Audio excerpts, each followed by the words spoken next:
Some weariness settles not in your bones, but in your spirit. What if your deepest exhaustion isn't physical? It's a quiet surrender to a life smaller than you once imagined, a slow draining of the vibrant future you once pictured. You simply exist, carrying the weight of unfulfilled dreams. How do we unlock our potential when hope feels lost? What if that unlocking isn't a grand dramatic moment, but instead the quiet click of a tumbler lock, barely audible, yet completely transformative? After this, the next time you confront a sudden, unwanted change, you'll feel a quiet readiness instead of that familiar dread. The heavy blanket. There is a kind of tired that sleep cannot fix. It settles deep, beyond bones. It lives in the quiet space where forgotten hopes gather dust. Zion knew this feeling intimately.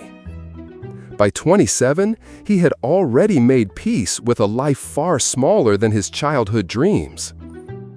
Each morning, at 5:45, the eastern light streamed through his thin window. It woke him not by choice, but by circumstance. He saw the same ceiling crack, a silent companion in a life slipping away. His job at the printing shop, just 3 streets from his rented room, paid barely enough. It covered rent, a few simple meals, and that was all. There was no extra for a bus ticket home, no savings for a different future.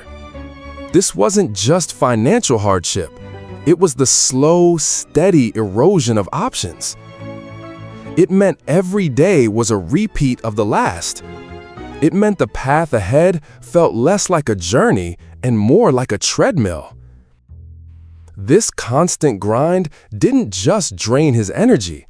It quietly extinguished the very idea of change.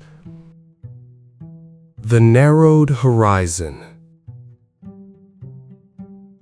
But sometimes the real danger isn't the crushing weight of a heavy blanket. It's the quiet acceptance of a smaller world. Many of us trade bold ambition for comforting predictability. We exchange grand visions for the stability of a steady paycheck. The horizon shrinks, not with a sudden earthquake. It shifts almost imperceptibly. Picture a window in your home. Once, it offered a wide, clear view of the entire neighborhood. Over time, a tiny crack appeared in the glass. You ignored it. Then, dust settled on the pane. You wiped it, but not perfectly. Years passed. The glass collected grime. The frame started to splinter. Eventually, someone nailed a single board across the bottom. Then another. You never heard a crash. You simply woke up one day. Your expansive view had become a narrow sliver. You stopped seeing the distant mountains. You stopped noticing the changing seasons across the park. You only saw the brick wall of the building next door. After a while, you stopped even looking out the window. You already knew what was there, not much. That's how it felt for Zion. By 27, his big, bright future had become a series of small, manageable days.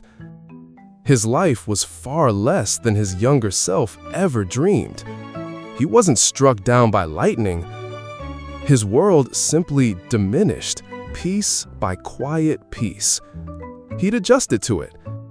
He'd made peace with a reality that felt, at best, just okay. He stopped dreaming of anything beyond that narrow view.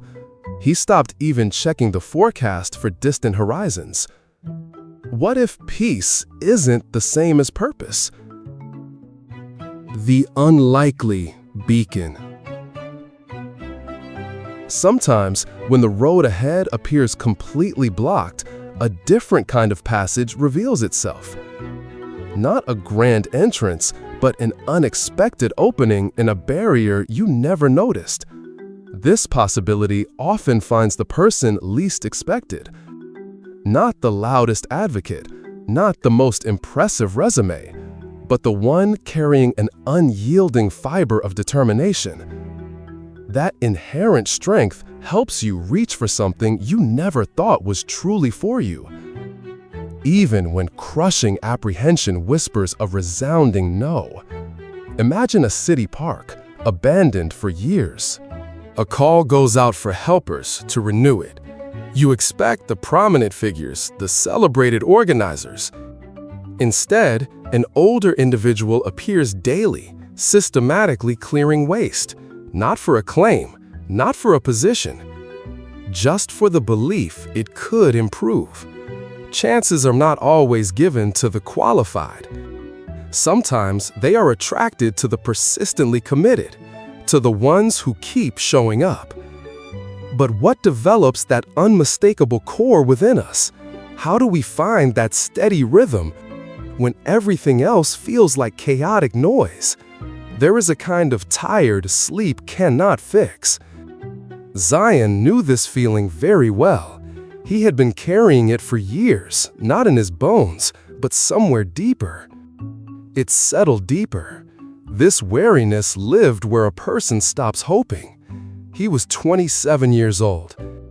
He had already made peace with a life. It was smaller than he once imagined. This is not a story about luck.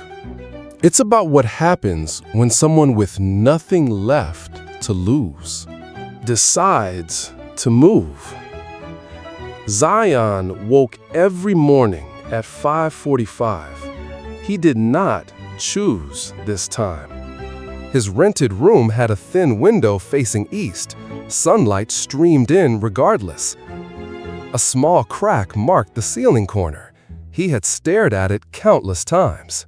It became a strange companion, a familiar mark in a life that slipped away.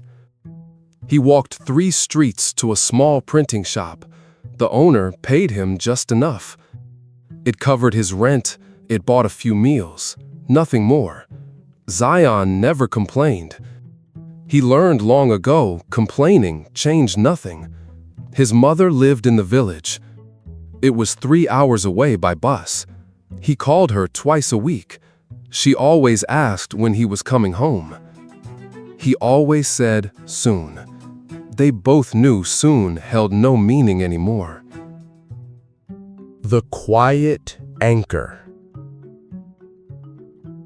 We discussed how even a distant glimmer can draw you forward. But seeing a chance is one thing. Taking it, especially when self-doubt screams, is another. Imagine yourself completely disoriented. You're in a dense fog. Every direction feels wrong. Yet deep inside, a small compass needle steadies itself. It points north, even when your hands shake. That quiet, persistent inner guide surfaced for Zion. His first instinct was disbelief. This sort of thing simply did not happen to him, not ever. But a small, determined part of him pushed back against that old story. It insisted he pick up the phone the next morning. That single act, a phone held heavy in his hand, wasn't the end of his doubts. It was just the very first step onto a path that would certainly shift beneath his feet.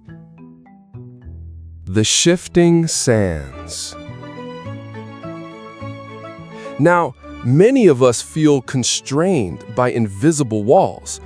We think our limits are just part of the landscape. They aren't. Sometimes our biggest obstacles are often self-imposed. Perhaps the freedom we crave is not out there somewhere. It is built right here, day by day, with our own 2 hands. This kind of personal progress rarely arrives in a sudden flash. It grows like a well-traveled path through a meadow. No single footstep creates that path. Instead, it's the quiet repetition of countless individual steps, each one barely noticeable on its own. Each step is a decision to keep moving forward. That consistent, almost mundane effort slowly presses down the grass. It hardens the earth. Eventually, a clear trail appears. Think about the small actions you take every morning. You might brew coffee. You might read a single page. These moments seem insignificant, but they are not. They are the individual bricks in a structure you are constantly building. They form the foundation of your day, your week, your life. The biggest changes often come from these quiet, steady choices. They reshape your internal landscape. They can move mountains you once thought solid. But what happens if you stop taking those small steps? We've explored how our deepest exhaustion isn't physical, but often a weariness of spirit. How do we unlock our potential when hope feels lost? It's not through grand gestures, but through the quiet, consistent acts of will we choose every single day. These small, deliberate choices build an unbreakable core. They strengthen that light spine within you, the invisible framework that holds everything together. Trusting this quiet, persistent capacity is how we turn the key. It opens doors we didn't even know were there, revealing a profound change born from within. This perspective of forging resilience through small, steady steps truly resonated with me.